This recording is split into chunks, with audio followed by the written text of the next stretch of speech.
Hello guys, good day, welcome to IT News. I'm Architect Jojo. So we're here in the Congressional Town Center, Tower 3. Now, I will show you here our grid lines we place here in the columns as you see here in the background. Now, the grid lines indicate where the building elements is placed based on the reference point in plan.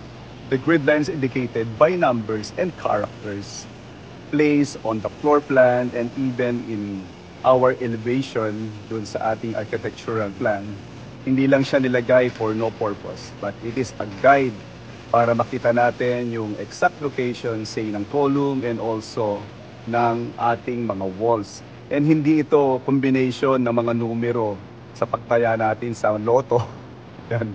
So joke lang.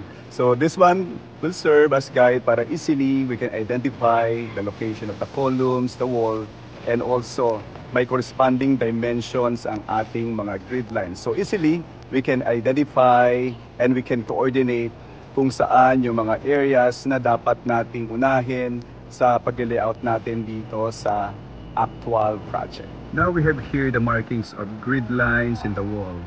This is the grid line 1, grid line 2, grid line 3, grid line 4, and so forth. Hanggang sa grid line number 10.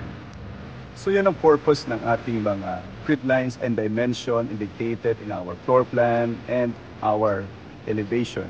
So that will be our guide to coordinate the placement of the building elements such as walls, columns, and other areas ng ating structure.